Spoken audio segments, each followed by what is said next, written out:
Jesus entrou na sinagoga num dia de sábado. A sinagoga não pertencia a Jesus. Jesus não tinha um lugar fixo para anunciar a palavra de Deus. Ele andava pelas estradas, pelas vielas, pelas ruas, pelas aldeias, pelas cidades. Andava por todos os lugares anunciando a palavra de Deus. Ele veio para ensinar,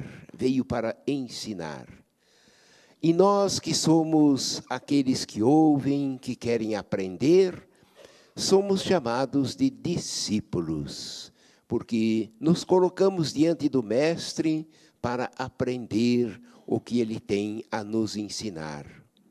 O discípulo é aquele que está disposto a abrir o seu coração, a sua mente, para aprender.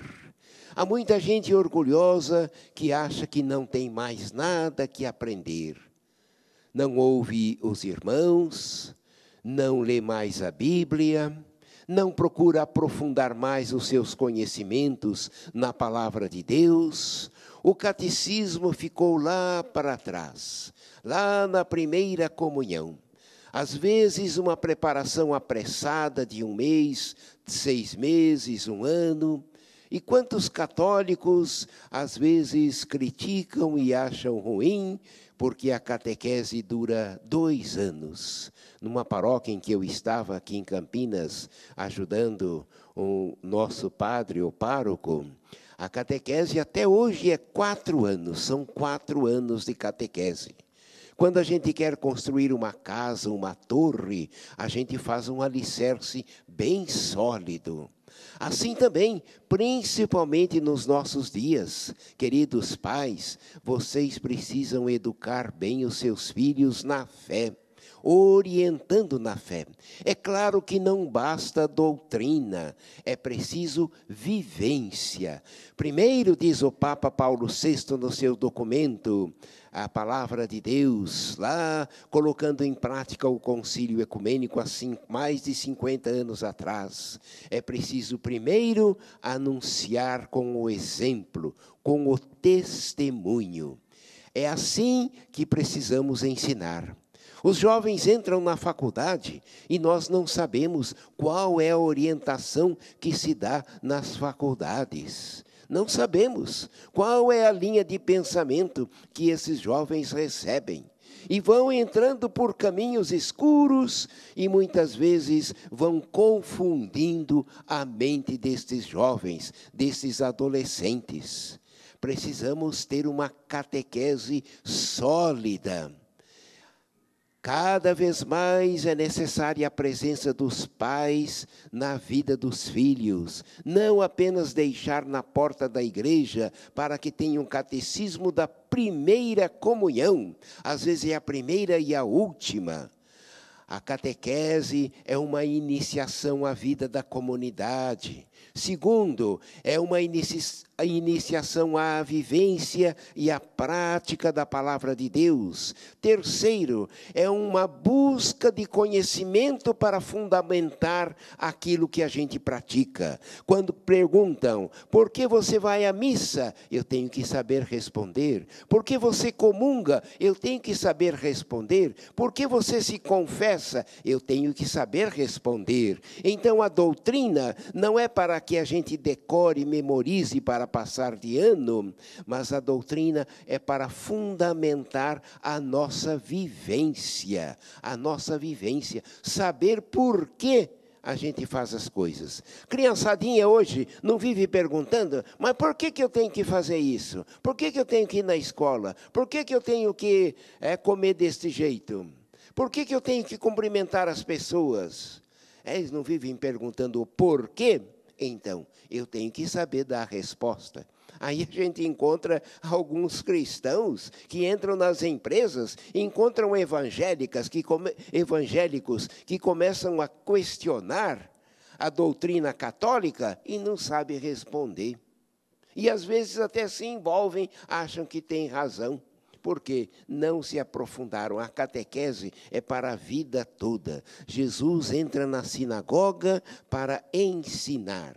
Cada vez que ele vai numa cidade, Nazaré, Cafarnaum, ele vai na sinagoga, porque lá ele sabe que vai encontrar pessoas que estão querendo ouvir, que estão querendo aprender. Mas Jesus não fala só na sua comunidade, Jesus fala também para as multidões.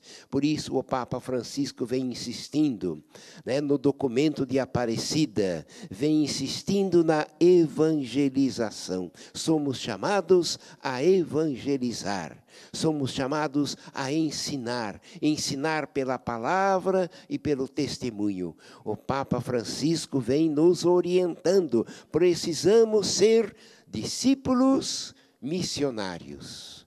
No documento estava escrito discípulos e missionários. Não, nós devemos ser discípulos missionários, pessoas que estão sempre dispostas a aprender e a ensinar. Quanto mais você ensina, mais você aprende.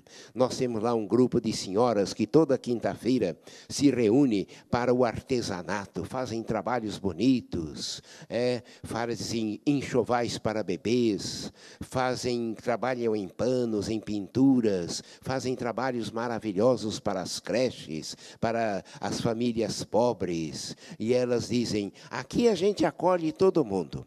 Quem não sabe, aprende, e quem sabe, ensina. Vejam, é assim que a gente tem que ser na nossa comunidade. Eu já fiz esse curso, para que fazer outra vez? Já estudei essa parte da Bíblia. Quanto mais a gente ouve, mais a gente aprende. Abrir bem os ouvidos. Então, Jesus era o mestre que estava ali na sinagoga, e ali estava um homem com uma mão seca, um paralítico, alguém que estava muito doente. Ele veio para ensinar, mas veio também para curar, para nos libertar de toda doença e de toda enfermidade. Todos nós somos doentes. Vocês verem quantas coisas ruins, quantos absurdos acontecem na sociedade de hoje, quanta violência, maldade, dentro da família, fora da família, entre irmãos, quanta maldade. O mundo está doente, as pessoas estão doentes, mas falta também esta fundamentação da palavra de Deus. E ali estavam os fariseus hipócritas, querendo ver se Jesus curava num dia de sábado, se ele era desobediente, para depois ir criticá-lo e acusá-lo. Esse homem não obedece, não, ele dá mau exemplo para os outros. Eles ficavam ali hipócritas, e estavam ali querendo apenas, não aprender, estavam apenas querendo condenar Jesus, achar um motivo para condenar Jesus. Olha, toma cuidado, às vezes a gente também tem essa atitude no coração, não vamos ficar criticando os outros não, porque às vezes a gente também tem essa atitude no coração. A gente vai para criticar, para ver se a gente pega a pessoa num erro, numa falha, e começar a comentar ali com todo mundo. Jesus coloca o homem no meio. Jesus quer as pessoas no meio, não na marginalidade, não fora do caminho. Jesus quer sempre dentro do caminho. Ele é o caminho. Ontem nós ouvimos no Evangelho, aqueles que querem me seguir, venham atrás de mim, venham atrás de mim. Não é para ir na frente, não vai na frente que você não sabe o caminho, vai atrás de Jesus, vendo como ele faz, como ele cura, como ele é sensível às necessidades dos outros, como ele se relaciona com os pobres, com os doentes, com os hipócritas, com os que querem fazer mal, como é que ele age? Vai atrás de Jesus e vai aprendendo como Jesus faz para você também fazer.